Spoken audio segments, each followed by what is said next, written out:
ओम धन्वंतराय नमः। ये भगवान धन्वंतरी जी का मंत्र है और धनतेरस पर भगवान धन्वंतरी जी की पूजा में इस मंत्र का जाप किया जाता है।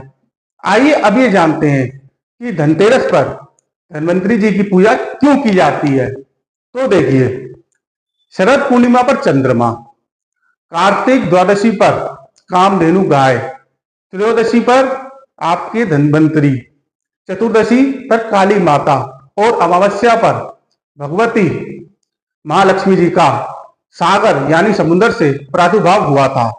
इसीलिए दीपावली से 2 दिन पूर्व धनतेरस को भगवान धन्वंतरी के अवतरण धनतेरस के रूप में मनाया जाता है। आइए तो अब ये जानते हैं कि भगवान धन्वंतरी जी कौन हैं। तो देखिए, भगवान धन्वंतरी जी विष्णु भगवान के अवतार कहे गए हैं।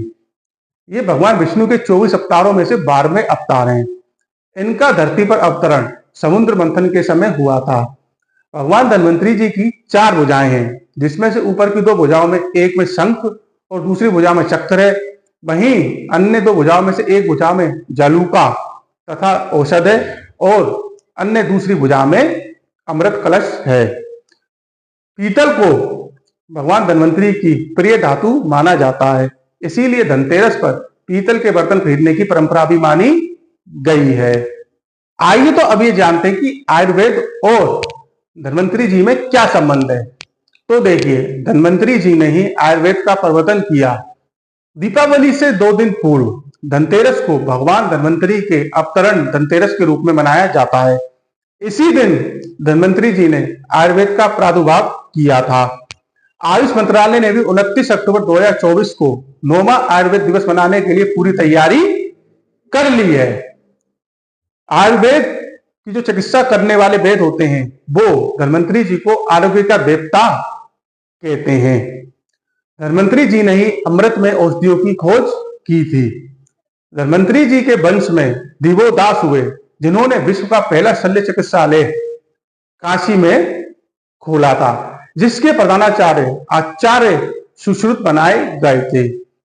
आचार्य सुश्रुत के अनुसार आयुर्वेद के संबंध में जो मत है वो ये है कि सबसे पहले ब्रह्मा जी ने 1 लाख श्लोक आयुर्वेद के प्रकाशित किए, जिसमें आपके 1 सहस्त्र अध्याय थे।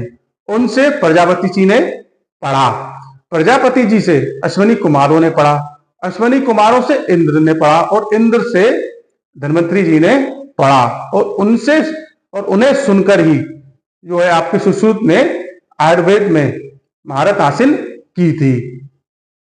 तो हम यही कामना करते हैं कि आयुर्वेद के देवता आप सभी को स्वस्थ रखें एवं निरोगी रखें। आप सभी एक बार हमारे साथ भगवान धन्वंतरी जी का मंत्र का जाप अवश्य करें। ओम धन्वंतराय नमः। तो आज हमने आपको धन्वंतरी जी के बारे में जानकारी दी, जो कि हमारे आयुर्वेद के देवता कहे जाते हैं। आयुर्वेद से जुड़ी अन्य जानकारियां प्राप्त करने के लिए हमारे चैनल के साथ अवश्य जुड़िए। हमारे चैनल को सब्सक्राइब अवश्य करिए। हम आगे वीडियो बनाकर आपको जानकारी उपलब्ध करवाते रहेंगे। तब तक के लिए नमस्कार।